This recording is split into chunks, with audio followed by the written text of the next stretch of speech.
the last name that I want to bring out here is Mykhailo Mudryk. Now, maybe many people saw him for the first time in the Champions League this season. If you've been keeping a keen eye out on the World Cup qualifying campaign last year, we saw him against Scotland. He came on as a substitute, and honestly, every single time this young player got the ball, he did something purposeful with it. He did something positive, and we've continued to just see his star grow.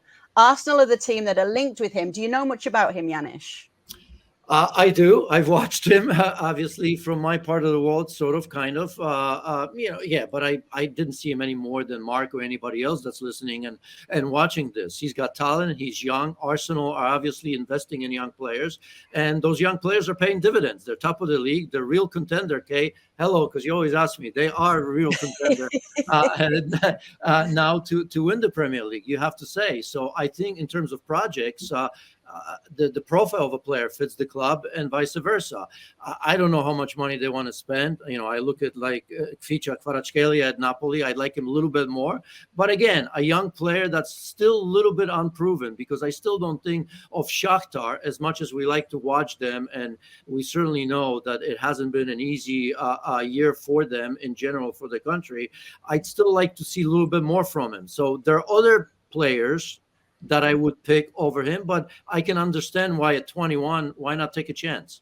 Yeah, just to end as well, Mark, is it getting to the point where Arsenal are going to be a club that are causing problems for others, because players might be interested in choosing them over other clubs, given the fact that they're having the success they are in the project that's going on there? Yeah, absolutely.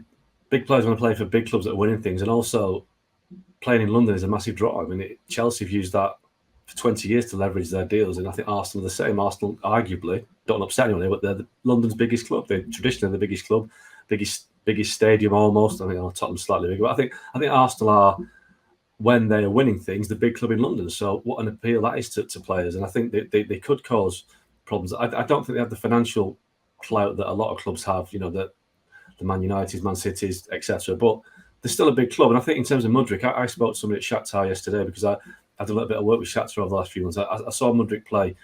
They played against Leipzig when they were in Warsaw, and he was really impressive that night.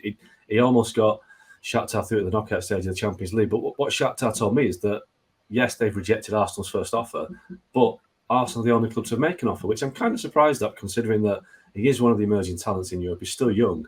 I thought there'd be more clubs interested, but equally, Arsenal have made a decent opening offer. I think it's around 55, 60 million euros, which is big money for a guy like Janusz says. Is still quite unproven. The Ukrainian league has been so badly disrupted, as we know, over the last 12 months because of the conflict in Ukraine. We don't quite know how good he is, how much he's been tested against the top teams. So it's a tricky one. But I've also been told that because Shakhtar's owner, Akhmetov, he's one of the wealthiest men in Europe, never mind in Ukraine, and he's prepared to gamble on Mudryk and keep him till the summer, in the hope that they can qualify for the Champions League again, and then the money they get from that will kind of offset any kind of fee they might have got now. So Arsenal might have to up the bid quite a lot, and to the point where it might be too much. It might be too much of a gamble for a kid that is 21 without that.